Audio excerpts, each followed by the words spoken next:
రామచిలుకకు ఆ పేరు ఎందుకు వచ్చిందండి? రామచిలుకనండి.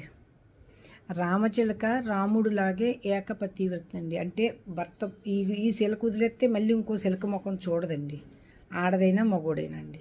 నాకు తెలుసు పావురాయి కూడా అదే జాతికి చెందిందండి. కానీ మన మనుషులు భర్త ఉండగానే మార్చేసి ఫస్ట్ భర్త చాలామందిని చూసే నవ్వు వస్తుంది. ఫస్ట్ భర్త దగ్గర ఉండలేదు కానీ రెండో భర్త దగ్గర బాగానే ఉంటున్నారండి. అక్కడ ఉన్నది ఏంటి, ఇక్కడ లేనిది ఏంటంటే మనలో ఆ క్రోధాలు కోపాలకి ఇది ఇచ్చి మన జీవితాలు మనం నాశనం చేసుకున్నాం. అయితే చిలక చూడండి, ఒక ఆడచిలక చచ్చిపోతే మగ చిలక మళ్ళీ ఇంకొకరిని ముట్టుకోదండి. మగ చిలక చచ్చిపోతే ఆడచిలక మళ్ళీ ఇంకో చిలకను ముట్టుకోదండి. వాళ్ళు అంత నిదర్శనంగా రాముడి పేరెత్తినంటే అది అంత నిదర్శనంగా ఉన్నప్పుడు మనం ఎందుకు ఉండకూడదండి?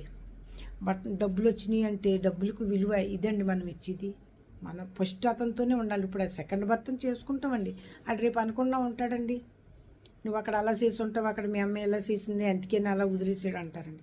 అందుకని ఎవళ్ళైనా సరే గమ్ముని విడాకులు తీసుకోవటానికి ప్రయత్నించకండి. మగపిల్లలు నలుగుపోతున్నారండి. నా దగ్గరికే 4-5 సంబంధాలు చూడమని పెట్టారండి పాపం కాగితాలు. ఏం చెబుతామండి, ఆడవాళ్ళు చిన్న విషయాలకండి. ఇది మొన్న మధ్యన వైజాగ్లో టీ పెట్టమన్నారండి అంటే వాళ్ళ నాన్నకు ఫోన్ చేసి వెళ్ళిపోయిందండి.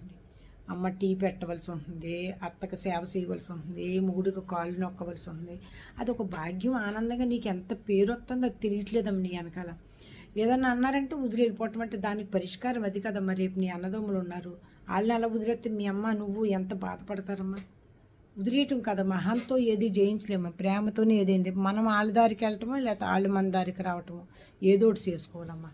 అంతేగాని మాట్లాడితే వదిలేస్తే పూర్వకాల పొళ్ళు మరి అలా నెగ్గుకొచ్చారంటే ఒక పిల్లోడ 2 పిల్లలన 8 వేసి 6 వేసి 7 వేసి పిల్లల్ని ఉమ్మట్లో ఉండి కని పెంచారంటే మనం ఏం చేస్తున్నాం? మనం చేసింది ఏమీ లేదు. బోర్డు ఒక ఉద్యోగం అండి. ఉద్యోగం కోసం భర్తలు మార్చేస్తే ఇంకా మగోళ్ళు ఎక్కడికి వెళ్తారమ్మా? అది చాలా రాంగ్ అండి. చిలకనే నాకు ఇది వరకా తెలిసిందండి చిలక గురించి. మొన్న గరికపాట అని చెప్పిన తర్వాత ఇంకా ఎక్కువ ఆనందం అనిపించింది. చిలకలోనే ఇంత నిదర్శనం ఉంది, ఇంత నిదర్శన శక్తి ఉంది. దాని ప్రాణాలే వదిలేసుకుంటుంది భర్త కోసం. మనం చేసేది ఏంటి మన సమాజంలో? నెలకి ఇడిపోయిన వాళ్ళు ఉన్నారు, 3 రోజులకి ఇడిపోయిన వాళ్ళు ఉన్నారు, 15 రోజులకి ఇడిపోయిన వాళ్ళు ఉన్నారు. సంబంధాలు చూడమని నాకు 2 పెట్టారమ్మా. దాని మీద నాకు చెప్పాలనిపించి, మీరు పెళ్ళిళ్ళు చేసుకున్న వాళ్ళు స్వతహాగా మీకు మీరు ఐడియా తీసుకొని మీ భర్తతో ఐడియా తీసుకోండి. అంతేకాని ఇరుగు పొరుగు వారితో అమ్మ నాన్నతో ఐడియాలు తీసుకోకండి. ఎవళ్ళైనా ఇల్లు ఎరగొడతారు. కానీ మీ అమ్మ వాళ్ళు వదులుకున్నారు భర్తనే, మీ అమ్మ కష్టాలు పడి ఉంటుందండి.